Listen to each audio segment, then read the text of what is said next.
I guess they probably were finished by the time they were 40. And all for the sake of this material, this magical material. I wonder how many people looking at their precious 18th century Chinese porcelain today realize the effort and the human sacrifice that went into getting this material out of here and back down the mountain. Kaolin is simply clay. It occurs all over the world, but the variety here is particularly fine. The hard part is extracting it from the rock. This is kaolinized granite. You know, granite is an extremely hard, dense rock, but when it's attacked by superheated steam below the surface of the Earth, some of the minerals turn to clay, and the white dusty material is the kaolin. And a good kaolinized granite will contain about 10 or 15% of that material. So a lot of the hard work is really separating that from the rock and using it for porcelain. That's what was happening in the mines above Jingdezhen. Down below, at the foot of the mountain, the second and most magical ingredient was prepared. When the porcelain fever was at its height in Europe, ceramicists were desperate to discover what was added to kaolin to make it so covetably lustrous. Welcome to the world-famous trip hammer mill at Yaoli. Arguably one of the oldest industrial machines in the world. Hammers like this have been operating in China for over 2,000 years. And as you can see, the way this works, the water drives a wheel, the wheel turns an axle, and the pins in the axle engage these levered mallets, which rise and drop, rise and drop. You've got a sequence of them. And into these pits, we place China stone.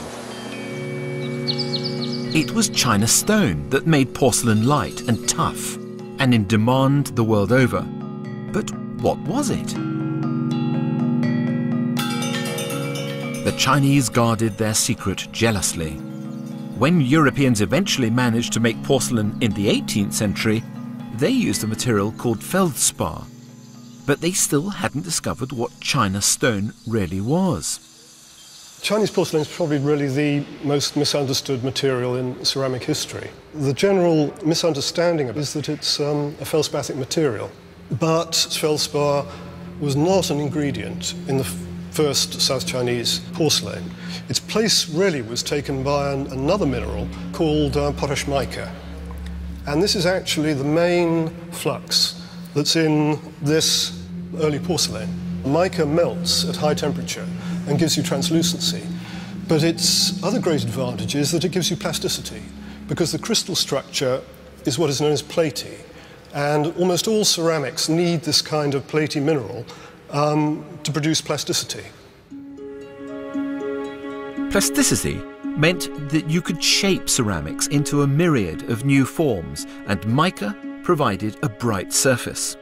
The use of cobalt blue under the glaze eventually led to the recognizable Chinese blue and white style.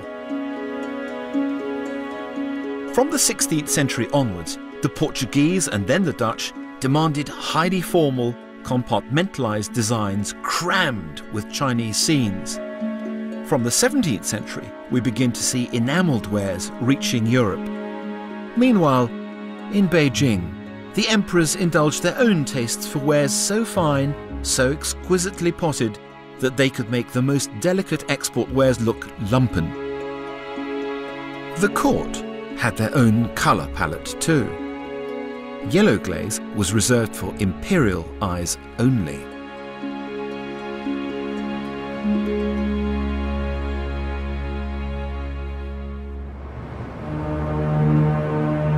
But all this beauty emerged from ugliness. Porcelain made Jingdezhen one of the world's first industrial cities. It also made it a seething, stinking hellhole. It was dirty, it was dark.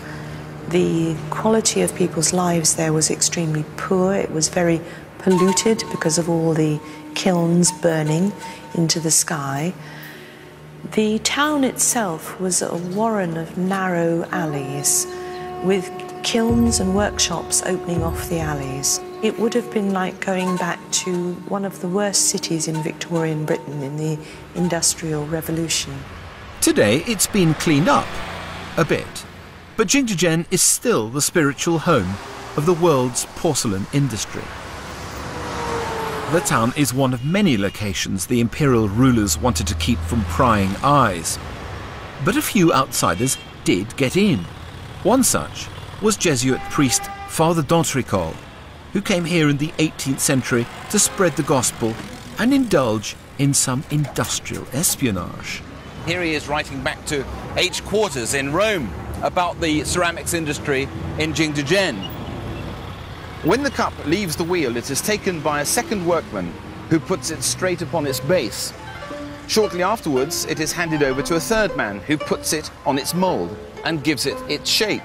A fourth workman pares it down as much as is necessary for its transparency. It is surprising to see the rapidity with which these vessels pass through so many different hands. And I am told that a piece of fired porcelain has passed through the hands of 70 workmen. I can easily believe this by what I myself have seen. Today, the secret of porcelain is an open one, openly displayed at the town's open-air museum. He's got a hump of clay, and he can make several bowls out of one hump. It's an inertia wheel.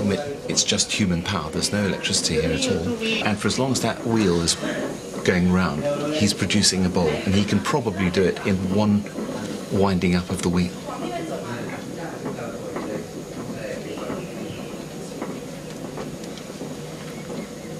Fantastic. Very good. Hen hao, hen hao.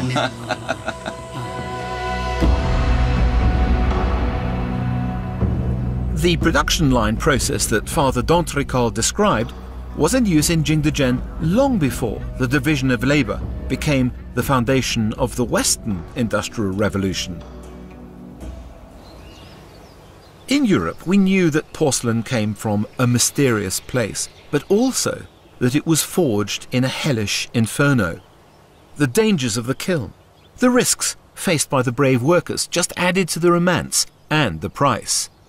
The Jingdezhen Museum is constructed around an ancient kiln so large it takes months of production to fill its egg-shaped chamber and forests of timber to fuel it. Right, I'm taking you to one of the great sites in the world. This is the only remaining chicken's egg kiln. It is the biggest functioning kiln in the world. It still works. It was created in the Ming Dynasty. It's been working for over 400, 500 years maybe. And it was in kilns like this that every single piece of Chinese export porcelain from Jingdezhen were created. Just look at the size of this thing. It's 20 meters long, and it has a chimney stack at the other end 20 meters high. Those cylindrical boxes, those are called saggers, and inside those boxes are the wares that are to be fired. It takes days to fill this thing up, and when full, this entry is bricked up with mortar and brick, and leaving a hole here, the whole kiln is fired for 2 days, feeding through that hole 50 tons of firewood, pine wood, seasoned outside the door here. The flames are shooting out of the chimney at the other end and lighting up the sky. Now multiply that by 200 and you get some idea of why people talked about the fabled city of Jingdezhen being lit up. It was never dark.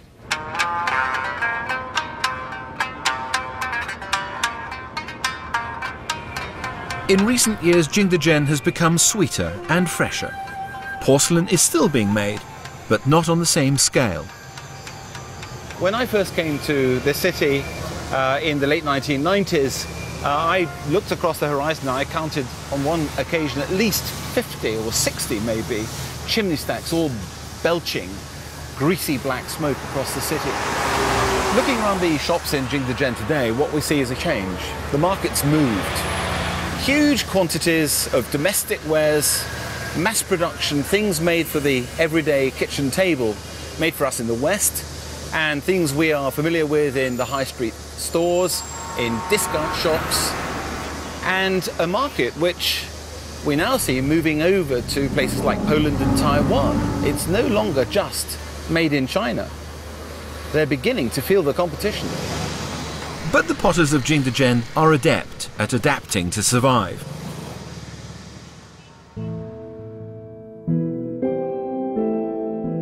As porcelain fever gripped the West, the Chinese were shown objects and images that we liked, and they were happy to have a stab at them. Artists switched from traditional motifs to depictions of people and places they'd never seen. Biblical scenes, images from old master paintings, even erotica. Special works were commissioned to celebrate great European events like the Jacobite Rebellion, which was over by the time the goods reached home. This was real enterprise, but it wasn't without problems. Since the Middle Ages, European artists had striven to give the illusion of depth and distance in painting.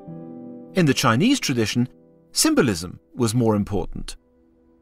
Chinese decorators, they didn't have a sense of perspective, and in one dish we find that the landscape design is repeated in the foreground instead of putting into a perspective that would have been used in Europe, that were not familiar with the original source, that didn't know how to depict a European face properly. Sometimes they have oriental features.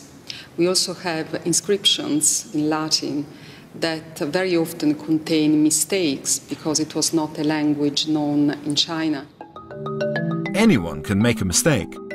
Dutch potters, disabled by their own understanding of perspective, saw images of pagodas that seemed to be the same size as men and guessed they were some sort of vase. They began producing huge Chinese-inspired tulip holders. The potters of Jingdezhen were happy to incorporate artistic traditions, however barbarian. Can I interest you in an Henri Matisse? Or maybe in a Modigliani? Or would you prefer a Gauguin? Or a Juan Gris? Or a Claude Monet? Or we've got irises and we've got sunflowers. This is, yes, a garden of Van Gogh. Each and every one of these vases has been commissioned by the museum or the art gallery in Europe or America that has the original artworks and wants them rendered into 3 dimensions. Absolutely amazing. I had no idea this was going on, and it just shows you that the 18th century export ware trade is alive and well in the 21st century.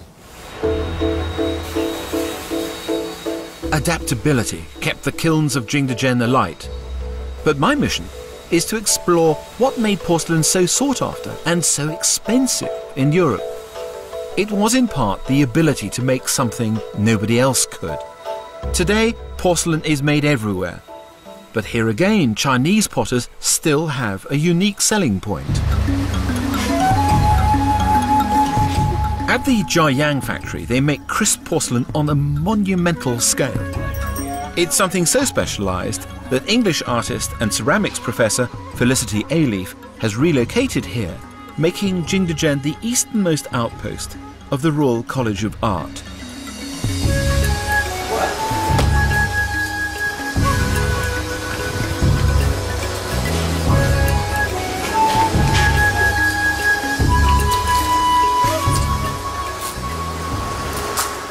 These will come out blue and quite strong. Yeah. This will come out dry white porcelain. Yeah. This will be brown, and then what's the colour under it, the glaze will bring out the blue. Yeah.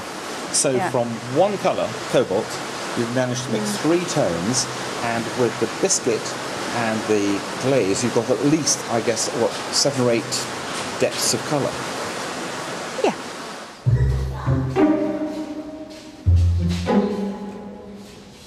If you come to Jingdezhen, which is the world's capital, it's the porcelain city of China, there is only that one clay. And porcelain has that mystique. For me, it's very beautiful, it's very pure, and it's like having a large piece of paper or a large canvas for me to express myself with. to start with, some of the things I was asking them to help me with were